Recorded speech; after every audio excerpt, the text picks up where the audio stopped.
As a result of father's and mother's interest in medieval art and architecture, when they heard from a dealer in France whom they'd known and through whom they'd bought a certain number of things, of the availability of a remarkable set of Gothic tapestries called the Unicorn Tapestries. I think this was back in the 20s. They were delighted to be able to buy them.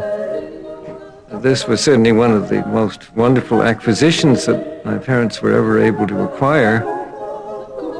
The effect was so sumptuous that, having known in advance all about them, I merely lingered 5 minutes to satisfy my eye with the beauty and richness of their color and design, and bought them forthwith.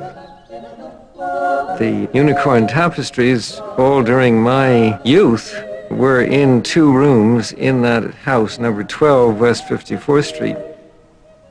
And I really enjoyed them from my very early days and used to go there with visitors and sometimes take visitors to see them. I remember once when my sister was married and the marriage took place in our house, Governor Al Smith came to the wedding, and after the wedding I was assigned at the age of about 8 years old, as I remember it, to take him on a tour of the Unicorn Tapestries.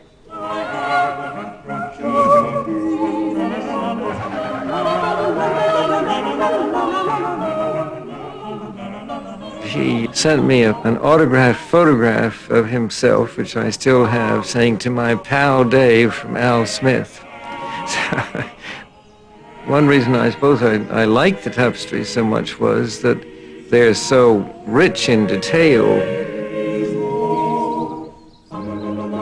I remember little rabbits peeking out behind the vegetation and all of the animals around the fountain, and the hunters coming up with spears and this kind of thing.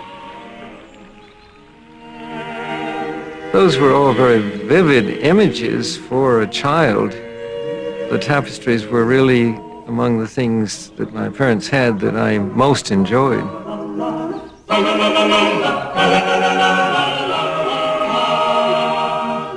While my parents rarely talked about the symbolism in the tapestries, they did tell me the story of the hunt of the unicorn. The unicorn, they explained, is the symbol of Christ, and the resurrection is represented in the last tapestries, where the unicorn has revived after having been killed by hunters. Here sits the unicorn, in captivity, in repose.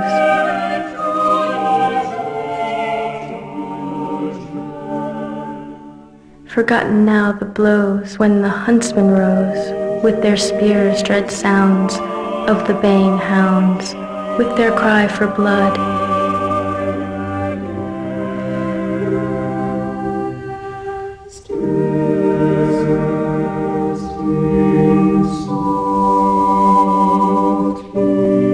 Then the answering flood in his veins for strife, of his rage for life.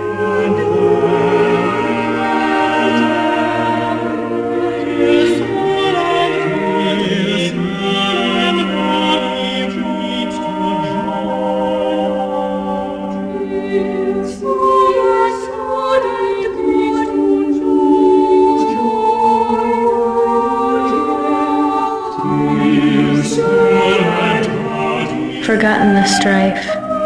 Now the need to kill has died like fire, and the need to love has replaced desire.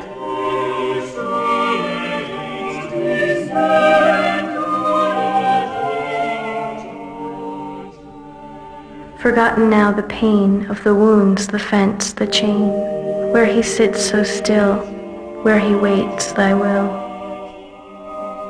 Here sits the unicorn, in captivity, yet free.